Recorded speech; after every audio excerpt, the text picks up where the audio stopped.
পৃথিবীর অনেক কিছুই রিপ্লেসেবল, তবে কিছু কিছু জিনিস কখনোই রিপ্লেসেবল নয়। এই যেমন ধরুন, আপনি বেকার থাকাকালীন আপনার যে বন্ধুটি নিজের পকেটে সীমিত টাকার মধ্যে থেকেও আপনার শূন্য পকেটের অবস্থা বুঝে চায়ের বিলটি মিটিয়ে দিত। আপনার যে প্রেমিক কিংবা প্রেমিকাটি আপনার দরিদ্র বা অসহায়ত্ব সম্পর্কে জানার পরেও আপনার সাথে থেকে গিয়েছিল, তার কোনো রিপ্লেসেবলমেন্ট হয় না। আপনার বিষণ্ণতার খোঁজ জানতে পেরে আপনার দুর্দিনে যে মানুষটি মাথায় হাত বুলিয়ে দিয়ে ভয় পেও না, আমি আছি বলেছিল, তার কোনো রিপ্লেসমেন্ট কিছুতেই হয় না। একদিন আপনার অনেক কিছু হবে, অনেক বন্ধু বান্ধব আত্মীয় স্বজন আপনার সামনে পিছিয়ে ঘুরঘুর করবে। আপনার কিছু লাগবে কিনা তার জন্য এক পায়ে খাড়া হয়ে থাকবে অনেকেই। এরা আসলে আপনার কিছুই হয় না, এরা আপনার সুসময়ের ঘ্রাণে কেনা কিছু মৌমাছি কেবল।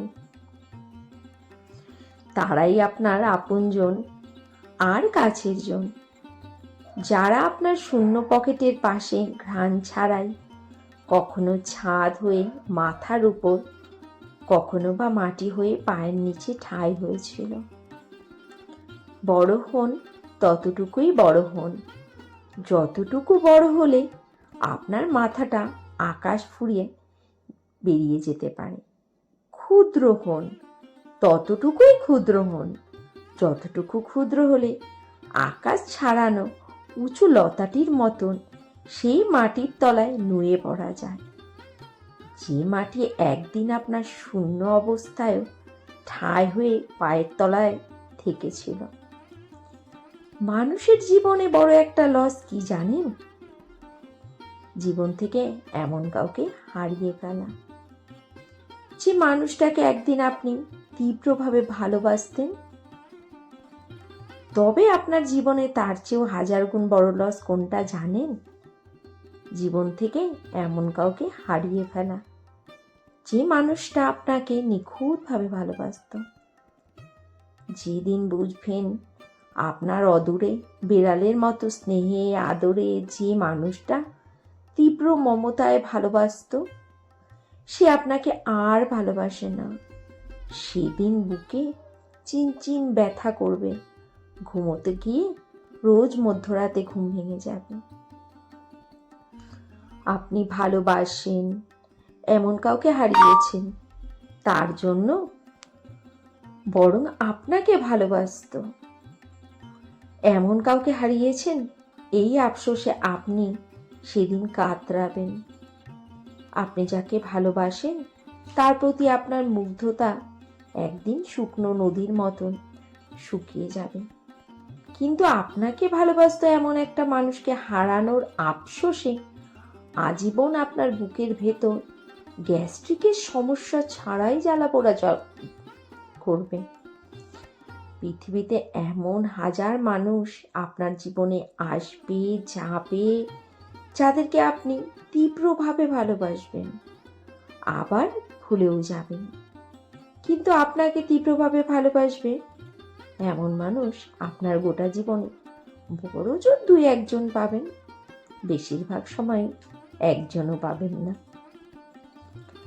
বাড়ি হারালে নতুন বাড়ি কিনতে পারবেন, গাড়ি ভাঙলে জোড়া লাগাতে পারবেন, জমি বেচে কিনে বা হাত বদলে হাজার হাজার জমির মালিকও হতে পারবেন। কিন্তু শখের মানুষটা একবার হারালে তেমন শখের মানুষ আর কখনোই খুঁজে পাবেন না। আপনার পথ চেয়ে কুকুরের মতো যে মানুষটা অপেক্ষা করত, সে এখনো অপেক্ষা করে, তবে আপনার জন্য নয়। আপনার চোখের দিকে তাকিয়ে যে মানুষটা মরে যেতেও দ্বিধা করতো না, সে এখনো মরে যেতে দ্বিধা করে না, তবে তা আপনার জন্য নয়। আপনার বুকে মাথা রেখে যে মানুষটা হাজার বছর বাঁচতে চাইতো, সে এখনো বাঁচতে চায়, তবে আপনার বুকে মাথা রেখে নয়। এই যে এমন নিখুঁত একটা মানুষ হেলায় হারিয়ে ফেললেন, এর ক্ষতিপূরণ পুরো জীবনটা দিয়ে দিলেও হয় না। মানুষ তার ভালোবাসার মানুষটাকে পেতে তীব্র জোয়ারে ভাসিয়ে নিয়ে যাওয়া হরিণ ছানার মতন নদীর পাড়ে আটকে গিয়ে খড়কুটো আঁকড়ে ধরে হলেও কোনো মতে থেকে যেতে চায়। কিন্তু সে ভেসে যাচ্ছে তো যাচ্ছেই, আপনি তাকে একবারও ধরে আটকালেন না, হাত ধরে জোয়ারের জল থেকে টেনে পাড়ে তুললেন না। মনে করলেন সে তো থাকতেই চায়, আটকাতেই চায়, তাই সে কোনো না কোনোভাবে ঠিক আটকে থাকবে। অথচ একদিন রোদ জ্বলা মিষ্টি ভোরে ঘুম ভেঙে জেগে দেখলেন ঝড় থেমে গেছে, জোয়ার নেমে গেছে, কিন্তু কিনারায় আটকে থাকা সেই মানুষটা আর নেই। জোয়ারে ভেসে গেছে অন্য কোনো নদীতে অথবা ভিন্ন কোনো সাগরে। অনেক সময় মানুষ নিচে সরে যায় না, আটকে রাখতে না জানলে ঝড় তাকে ঠিকই সরিয়ে নিয়ে যায়। আপনি তাকে ছুঁয়ে দেখবেন, তার কাছে ঘেঁষে তাকে গিয়ে বলবেন, আমাকে একটু মাথায় হাত বুলিয়ে দাও। দেখবেন মানুষটার ছোঁয়ায়, মায়ায় কিংবা কায়ায় কোথাও আপনি আর নেই। ঠিক এই জায়গায় আপনার বড় পরাজয়, বড় লসটা হয়ে গেল। মানুষটা আছে অথচ মানুষটা নেই।